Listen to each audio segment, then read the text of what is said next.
The police in Hanau got a call at around 10 p.m. saying there was an incident at a shisha cafe, which is a place where young Kurds from the neighborhood would go to smoke those water pipes, flavored tobacco.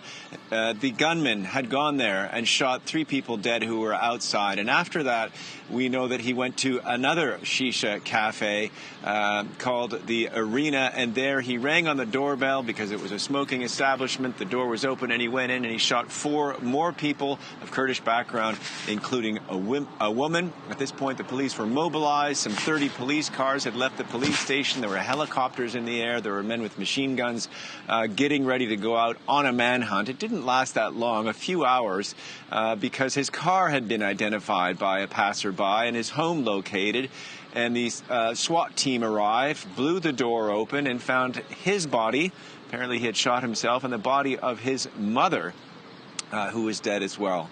We know that the man was around 43 years in age, and that was pretty much how it all unfolded and shocked a city which is still trying to come to grips with what has happened.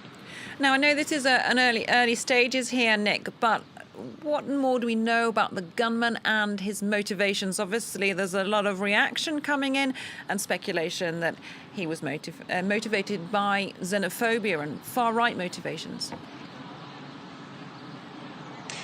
Absolutely, and it is often the case here. The local leaders, the mayor, said initially, look, people, stay off of social media, stop accusing, this group or the other of having done something. But once we learned that the federal prosecutor had taken charge of the case, we knew it would have to be a hate crime or terrorism crime, because only the federal prosecutor does that. And we have since had it confirmed from the Federal Justice Ministry that this is a hate crime. This is an instance where the 43-year-old gunman, who had a gun license because he was in a hunting club, was motivated by racist ideology. And we know that he left a 25-page manifesto behind and a video on YouTube, the content of which talk about the threat posed by Arab countries, the threats caused by Turkey, the need to get rid of certain communities within Germany through a new way.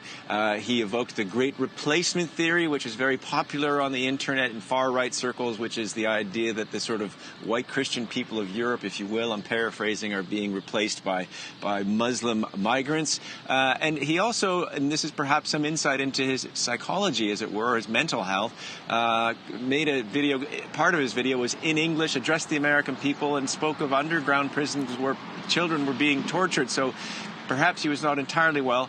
In any case, this is being treated as a hate crime, and it comes on the heels of police arresting 12 men across Germany last week, finding weapons caches and finding out plans to attack Muslims and religious institutions and leading political figures of the left and center right.